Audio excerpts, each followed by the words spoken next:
Hai teman-teman, selamat datang lagi di Berbagi Cerita seperti biasa bersama saya Yuyu dan Indra. Halo Yuyu, apa kabar? Baik dong, kamu gimana? Baik juga dong. Siapa tamu kita hari ini? Tamu kita ini adalah sebenarnya kakak tingkatku waktu zaman kuliah. Aku tanya ke kamu dulu, kamu suka beli makanan online dong ya? Makanan online, maksudnya kayak pakai GoFood gitu? Ya, misalnya. Suka. Nah, si temanku ini, dia itu, aku nggak tahu sih dia ada di GoFood atau enggak. Mungkin karena dia tidak berada satu kota dengan kita, tapi yang pasti kalau aku mau aku bisa loh pesan makanan sama dia. Oh, oke. Ya, dia akan cerita-cerita tentang kegiatannya yang berhubungan sama makanan. Oke. Undang aja ya. Oke. Halo. Halo Mbak Diana. Halo Adit, halo Indra, apa kabar? Baik. Baik. Seger ya Mbak Mbak Di? Diana di mana posisinya? Kenapa Indra? Posisi di mana? Aku di Jakarta, di Jakarta Selatan tepatnya. Gimana, sehat-sehat kalian semua di sana? Sehat. Dong. Akhirnya bisa ketemu Mbak Diana walaupun online. Kali ini Mbak Diana akan bercerita dengan berbagi cerita tentang satu hal yang lagi dia tekunin. Ayo Mbak cerita langsung aja. Sekarang tuh aku udah masuk tahun kelima. Aku sekarang usaha kuliner, Dit. Aku usaha kuliner. Jadi usaha kuliner itu sebenarnya, apakah aku udah tahu ya dulu boro-boro masak gitu kan ya, masak Indomie yang standar aja kayaknya salah banget gitu ya. Tapi alhamdulillah kenapa sekarang bisa jadi usaha kuliner, itu alasannya cuma satu sih, Dit. Gue doyan makan, gitu kan. Gue doyan makan, terus gara-garanya tuh berawalnya bukan dari 5 tahun ini. Berawalnya tuh udah dari lama banget, kayak udah dari tahun 2010. Jadi waktu itu gue di Jogja, terus gue sempat pulang ke Ambon, terus gue tuh pengen jajan di sana gitu kan. Secara gue tuh doyannya makan ayam goreng yang pakai sambal ala Jakarta gitu ya. Terus makan soma yang gitu-gitu. Di sana tuh saat itu nggak ada yang jual. Jadi gue tuh nekat-nekatan aja gitu loh bikin. Nekat-nekatan bikin, dan akhirnya bikin jadi kayak punya warung gitu dulu tuh. Beneran punya warung kecil. Nah, tapi tahun 2011 gue balik Jakarta. Terus baru akhirnya sempet kantoran dulu tuh. Jadi anak HRD kan main.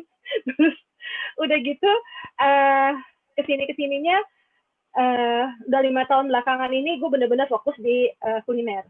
Sebenarnya kenapa kuliner? Kenapa kok jadi 5 tahun belakangan ini baru kuliner? Kenapa nggak diterusin aja kerja kantorannya?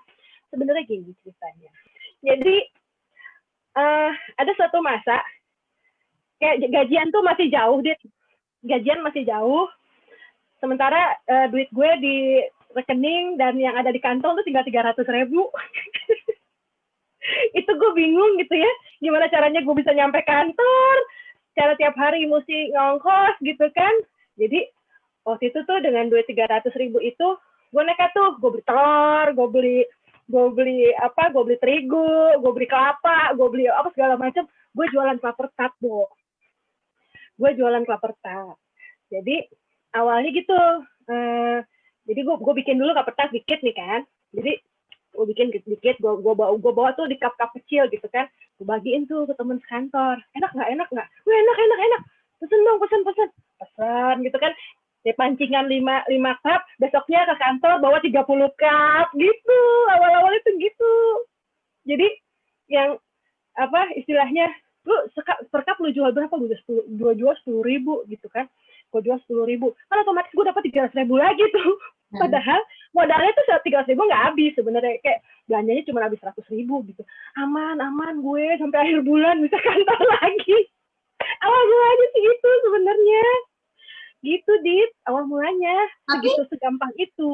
Mbak, emang basicnya dulu tuh tiba-tiba bisa masak, tiba-tiba aja karena kepaksa itu, atau memang sebenarnya udah ada jiwa suka masak gitu? Kalau jiwa suka masak sih sebenarnya enggak, gue suka makan sih sampai sekarang ya. Sampai sekarang tuh masih lebih suka makan daripada suka masak gitu. Cuman at least gini, gue punya standar buat diri gue sendiri. Jadi kan banyak tuh resep tuh bisa lu googling di mana aja gitu kan. Lu punya standar nih, standar kue yang enak menurut gue tuh ini gitu. Jadi walaupun ada orang yang lebih jago apa segala macam, tapi kalau kuenya nggak enak, itu nggak enak. Nah, gue itu belajar bikin kue yang sesuai standar enaknya gue. Awalnya begitu. Jadi kalau ditanya, kan bisnis gue namanya DND Culinary, ya. Kalau ditanya DND itu apa, jualan apa, gue selalu jawabnya jualan makanan yang gue doyan. Udah, simpel itu. Gitu. Nah, Mbak Diana ini yang seru tentang jualannya adalah jualan dia nggak cuma si kelapa tart. Ada kue kering juga, ada makanan-makanan untuk makan siang juga bisa kan. Sushi juga ada buat party atau apa. Terus juga dia tuh yang aku pernah beli dan dikirim dari Jakarta ke Bandung. Iya, dikirim. Bagel. Enak banget, yang lo bilang lo dimarahin orang seruangan ya gara-gara lo buka paketnya terus wangi keju itu ya. Ada satu lagi yang sampai sekarang aku belum pesen dan aku pengen banget, itu adalah ampas terigu. Ya. Indra tahu kan, Indra ampas terigu? Ya. Aku kalau bagel aku tahu, kelapa tart aku tahu, ampas terigu aku nggak tahu. Nah, jadi gini. Apa tuh ampas terigu? Ampas terigu itu sebenarnya makanan kampung. Makanan kampung dari kampungku, dari Ambon. Ya, aku orang Ambon kebetulan.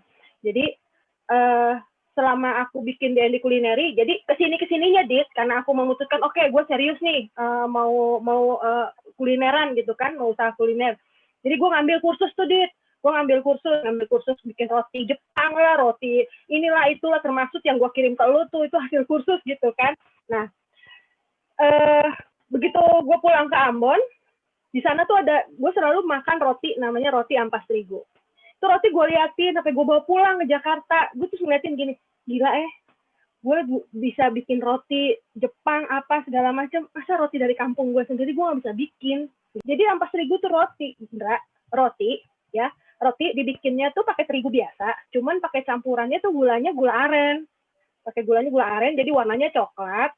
Terus kalau digigit tuh kayak ada potongan-potongan kelapanya gitu, jadi kayak crunchy dari kelapanya gitu.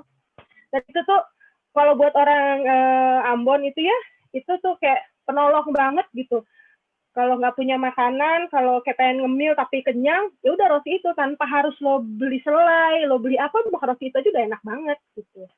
Nah, sampai Jakarta, kan gue bingung nih, gue pengen banget nih roti ini gimana caranya.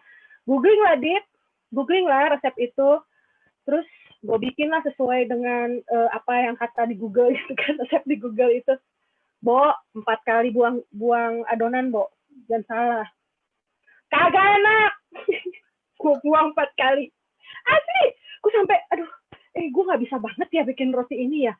Sampai akhirnya gue balik lagi ke Ambon. Terus gue datengin rumah pembuat kue tradisional tersebut. Gue datengin, gue belajar tuh beneran yang bikin rotinya tuh pakai tangan, gitu. Nah, karena gue udah punya teknik belajar roti yang bukan nasional, maksudnya roti modern. Nah, kan gue udah tahu tuh ingredientnya apa, ingredient aslinya seperti apa. Nah, ketika di Jakarta, gue proses si roti ampas terigu itu dengan proses cara yang modern, dengan alat yang lebih modern. Jadi, jadilah si roti ampas terigu ala gue, gitu, ala DND yang lembut lah. Aslinya ampas terigu tuh agak keras sebenarnya. Tapi gue berpikir kalau gue bikin ampas terigu yang asli seperti di sana, pasar di daerah Jawa, di Jakarta tuh pasti nggak kena gitu. Rotinya seperti roti modern tapi rasanya rasa kampung. Nah, lebih seperti itu. Udah kebayang belum, Dak? Kalau belum kebayang ntar gue kirimin. Oh, belum kebayang, belum kebayang. Oh, salah gue nanyanya. Jadi aku bilang mau kebayang tapi dikirimin. Siap. kirim balik papan. Mbak, jadi D&D ini produknya apa aja sebenarnya selain klaper tart, ampas terigu? Emang ada menunya, terus orang tinggal pilih atau open PO atau gimana? Gini, sampai sekarang gue kan nggak punya outlet ya. Sampai sekarang gue nggak punya outlet. Gue masih jualan dari rumah. Kenapa sih Mbak lu masih jualan dari rumah? Ya gue males ke outlet, banyak ribetnya, banyak cingkoneknya gitu ya. Buat gue jualan di rumah udah cukup sibuk gitu ya. Dan kalau buka outlet kan modalnya cukup besar, gue belum mampu lah untuk itu. Jadi kalau untuk D&D sendiri banyak ragamnya, Ndra. Jadi mulai dari kue kering. Kue kering tuh alhamdulillah sih ya, kue kering gue itu bukan orang pesan buat Natal atau Lebaran doang. Kue kering gitu tuh orang buat ngemil aja pada pesen nih, buat besok aja gue ada pesanan kue kering nih. Terus ada kue kering, ada klaper tart, ada yang pertama banget tuh klaper tart sama ayam penyet. Ya, ayam penyet gue itu biasanya yang pesan itu dari teman-teman yang kantoran. Terus ada sushi. Ada sushi, sushinya itu gue bikin sushi yang halal ya, halal artinya nggak pakai campuran mirin atau yang ada alkoholnya, dan sushi yang gue bikin itu matang, jadi nggak ada tuh bahan-bahan mentahnya. Kenapa matang? Karena gue pikir oh ini kan dibawa sama Gojek, jadi gue takutnya ketika dibawa tuh terkontaminasi apa segala macam kalau yang mentah, jadi gue pikir nggak deh, gue pakai yang matang aja. Terus selain itu apa lagi ya, ampas terigu udah pasti. Ampas terigu itu menu, malah sekarang jadi menu andalan. Jadi ampas terigu itu produksi setiap hari berdasarkan pesanan tetap. Jadi kalau ada yang pesan baru gue bikin. Alasannya satu, biar lebih fresh aja. Walaupun si roti itu bisa tahan sampai 5 hari, tapi gue nggak mau untuk stok dia untuk berhari-hari terus orang pesen, nggak mau. Gitu. Terus itu ada apa sih yang kemarin gue kirim ke sana tuh? Bagel itu udah lama gue nggak bikin itu tuh, udah ketutup sama si ampas terigu masalahnya. Gitu. Ampas terigu ini Indra itu bahkan udah ke luar negeri. Oh iya, jadi sebelum pandemi itu kan banyak tuh orang-orang yang pada ke luar negeri atau apa, jadi mereka pada mau bawain, apalagi yang mau ke Belanda atau kemana gitu ya, kan Belanda tuh banyak Ambon ya. Mereka bawa ampas terigu gue. Alasannya kenapa ampas terigu gue yang dibawa? Karena ampas terigu packagingnya bagus, katanya. Gitu. Packagingnya bagus dan kuat. Nah, memang itu alasan gue. Alasan gue kenapa pakai packagingnya agak keras. Kalau Indra tahu ada dus pizza ya, dus pizza yang coklat-coklat itu. Nah, itu gue udah pakai itu udah dari beberapa tahun yang lalu ketika orang-orang belum pakai dus itu untuk packagingnya, gue udah pakai itu. Alasannya karena gini, karena gue malas untuk mau ngirim ke daerah tuh kayak gue tambahin pakai bubble wrap lagi, ini lagi, gue malas banget. Intinya tuh gue pemalas sebenarnya. jadi gue cari apa yang bikin gue gampang gitu. Ya sebagai moto hidup gue tuh gue malas tapi sukses gitu. Ya ini sih kalau menurut gue itu malahan inovatif. Iya sih, banyak yang bilang gitu sih. Karena gini loh, orang kadang-kadang kan cuma ngelihat yang kayak gini, orang-orang juga pakai gini terus pakai gitu. Gue enggak, gue mikir gimana caranya supaya gampang gitu. Karena segmen pasar gue nggak cuma di Jakarta aja, bukan orang yang datang beli di tempat gue, tapi harus sesuatu yang gue kirim. Jadi gue harus pikirin packaging apa yang paling aman. Yang paling ngerinya sih, buat gue sih ngeri. Temen gue dari Ambon, dia mau ke Jakarta, ya. Ada tugas ke Jakarta, terus dia mau balik lagi ke Ambon, dia pesen ampas terigu dari gue, kan gila. Gue pusing guys, gue bilang lu sadar gak sih, ampas terigu di Ambon tuh kayak orang jual pisang goreng. Enggak, gue mau ampas terigu lu. Oh oke. Baiklah. Iya, karena ampas terigu di tempat gue itu kan kalau di Ambon, ya, gue nggak tahu ya sekarang. Yang gue tahu di Ambon saat itu nggak ada ampas terigu yang pakai isian, jadi semua itu original, cuma bundel-bundel gitu doang. Nah, sama gue tuh dikasih keju, dikasih ada pakai topping kenari, segala macam. Sebenarnya itu sebenarnya inovasi dari lo bukan sih Mbak? Bukan. Mohon maaf ya, kita tetap jadi orang malas nih. Inovasi itu datangnya dari customer gue. Jadi customer gue tuh bilang, Mbak, lucu kali dipakein keju. oh iya gue pakein keju deh gitu. Mbak, lucu kali dipakein coklat, gue pernah tuh pakein coklat, nggak masuk rasanya, gue bilang. Sampai topping kenari dan segala macam. Bisa nggak sih kalau di mix satu kotak di mix, ada kenari, ada keju, bisa, semuanya gue bisain. Pokoknya gue iasin aja dulu. Ya namanya, gue kan males mikir ya, biarin aja customer gue yang mikir. Jadi gue gitu. Jadi yang paling laris sekarang ini ya, si ampas terigu ya?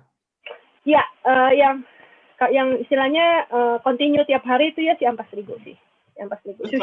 Sushi biasanya weekend. Oke, yang beli mana selain dari Jakarta, dari mana aja Mbak biasanya Mbak? Banyak sih, ada yang gue kirim ke Surabaya, gue kirim ke Jogja, gue kirim ke mana, ke Sumatera, ada juga gitu. Cuman paling banyak memang masih Jabodetabek lah. Jabodetabek masih paling banyak. Dan yang lucunya adalah yang beli itu malah bukan orang Ambon.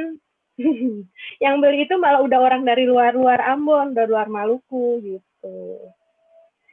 Memperkenalkan makanan Ambon. Ya, gitu. Ini berarti udah dari tahun berapa? Udah 5 tahunan ini ya? Udah lebih. Ini masuk tahun kelima. Dari awal mulai jualan terus sampai sekarang, menurut Mbak Diana progresnya gimana? Oke. Bagus sih menurut gue ya, karena gini, sebenarnya gue itu banyak hal yang gue lakukan sekarang ya. Tapi kenapa gue pilih kuliner tetap gue geluti? Karena intinya gini, kuliner itu cara paling gampang untuk dapat duit ya. Karena gini, pagi dia bentuknya masih terigu sama telur, sore itu dia udah jadi duit, udah jadi bukti transfer, gitu. Ya. Dan perkembangannya dari tahun pertama sampai sekarang ini alhamdulillah baik ya, walaupun di masa pandemi gini ada penurunan, tapi at least tetap bisa survive karena gue rasa ya, gue punya kayak standar sendiri, kayak orang tuh tahu Diana sama dengan ampas terigu gitu. It's okay gitu. Buat gue sih itu. Jadi emang dari dulu gue nggak pernah ikut-ikutan bikin makanan yang trending kayak misalnya orang bikin kayak kemarin tuh bikin roti yang garlic bread itu, gue nggak ikutan. Bikin, ya seandainya gue bikin ya buat gue sendiri, gue pengen tahu aja rasanya, atau gue beli dari Mbak, kan so far progress udah oke nih ya. So far juga pastinya kalau kita bisnis pasti ada challenge-nya. Challenge-nya apa sih Mbak selama menekuni bisnis ini? Big challenge-nya buat gue, satu, saingan makin banyak, apalagi di masa pandemi gini. Orang semua pada tiba-tiba semua orang bisnis kuliner. Itu buat gue awal-awal pandemi kayak shock gitu sih memang. Wow, semua customer gue sekarang bisa bikin roti. Tapi ya balik lagi, kita harus percaya bahwa bikin aja yang terbaik, rezeki itu Tuhan yang ngatur gitu. Bukan diatur sosial media. Challenge-nya sih sebenarnya itu mental doang sih, Dit. Mental yang perlu banget, kuat banget gitu.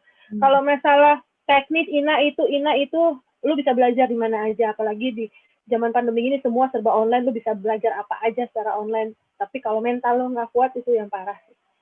Itu yang challenge-nya adalah nguatin diri sendiri, mental sendiri itu ya. Luar biasa.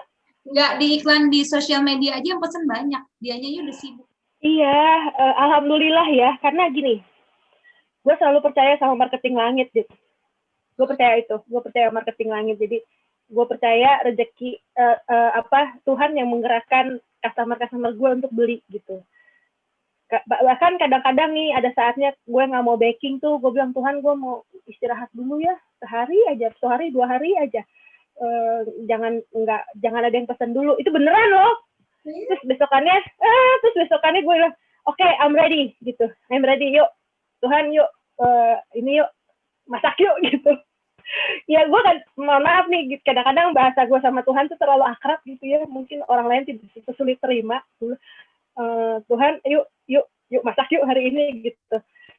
Pagi-pagi itu bisa diet yang kayak, aduh nggak ada orderan ya hari ini, ngapain ya, iseng aja yuk bikin apa. Kayak sejam kemudian tuh dan itu seharian gue kerja sampai sore akhirnya. Dan itu terjadi berulang kali. So gue percaya banget marketing langit itu luar biasa. itu lebih gila dibandingin lu mau jualan sosial media kayak apa segala macam. Itu oke, itu bagus, tapi kalau marketing langit lo parah, susah. Wah, baru dengar nih marketing langit. Tiba-tiba aku kayak ngerasa, levelnya udah tinggi banget ya. Terus progresnya udah oke, itu menyenangkan gitu kan. Selanjutnya apa Mbak rencananya? Boleh tentang si Ampas Terigu atau tentang ampas-ampas yang lain juga boleh. Oke, jadi gini, aku berplanning si Ampas Terigu ini akan tetap ada, DND akan tetap ada gitu ya. Jadi mengingat usia saya yang tidak mungkin untuk terus-terusan, kalau baking itu kan fisik ya, baking itu kerja fisik. Saya tidak mungkin terus-terusan ada di dapur untuk ngurusin baking aja. Apakah saya mau nambah varian? Saya belum mikir untuk nambah varian. Karena saya pikir banyak kok di sana yang spesialisasi dan jadi besar namanya karena spesialisasi itu gitu. Untuk sekarang ini saya belum berpikir untuk nambah varian yang jauh dari apa yang udah ada sekarang gitu ya. Terus kedepannya saya sih lebih untuk kuliner saya nggak terlalu banyak ngulik lagi. Saya lebih ke arah ini sih lebih banyak ngajar sebenarnya, lebih banyak pengen ngajar gitu. Dan ya dikit-dikit lah udah mulai bantu teman-teman untuk ngajar. Ngajarnya apa aja? Ngajar masak juga gitu. Gue bikin kelas sushi gitu. Gue ngajarin apa aja lah. Siapa yang mau belajar sama gue, ayo gitu. Terus sama ya analisis kayak gitu-gitulah. Gitu. Jadi lebih ke pengennya sih ke depan lebih kerjaan yang lebih pakai ini gitu daripada pakai ini. Pengennya lebih gitu. Ya pengen lebih kan kalau kuliner itu kan kerjaannya bisa diajarin ke orang lain ya, bisa didelegasikan ke orang lain gitu. Itu sih planningnya itu aja untuk bisa mendelegasikan pekerjaan kita ke orang lain aja. Gitu. Oke Mbak Diana, tadi udah cerita awalnya dari cuman punya duit 300.000, gajian masih lama, terus bikin klaper tart, terus banyak yang pesan, terus mulai bikin ini itu, terus penasaran sama tawar ampas terigu, ya kan, ampas terigu.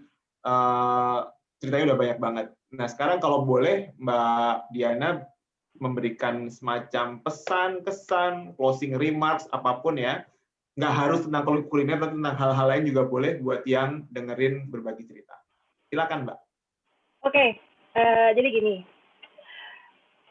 sebenarnya ya, kalau misalnya teman-teman di luar sana ada yang pengen usaha apapun gitu, usahanya mau kuliner mau apa, mikir dari gue nggak punya modal, gue nggak punya ini, aduh please deh. Kalau teman-teman berpikirnya kayak gitu nggak akan jalan-jalan. Tapi dibilang apakah bisnis itu perlu modal? Perlu banget. Minimal 300.000 itu kalau cerita saya gitu ya. Saya nggak akan bisa beli telur, saya nggak akan bisa beli terigu kalau saya nggak punya duit 300.000 itu. Tapi untuk menjadi bisnis yang sekarang saya kelola, ya alhamdulillah lah, tiap bulan tuh omsetnya udah bisa mencukupi untuk saya kehidupan saya pribadi, terus berbagi, terus buat kontrak rumah dan segala macam. Itu dari duit 300.000 itu buat saya luar biasa banget gitu ya. Jadi kalau buat teman-teman yang di luar sana yang mau usaha, satu, modal memang harus ada, tapi jangan kalau kalian pikir harus sekian, enggak. Mulai aja dari yang ada, mulai aja dari bahan yang ada, mulai aja dari yang kamu bisa. Nggak mungkin nggak ada orang tuh yang nggak bisa apa-apa. Pasti ada kebisaannya apa-apa, walaupun sedikit istilahnya, walaupun cuma bisa mijitin kaki orang gitu ya. Itu tuh jadi itu bisa gue butuh banget gitu. Kalau ada orang yang bisa mijitin kaki orang, gue butuh banget itu untuk mijitin kaki gue gitu. Minimal kayak gitu.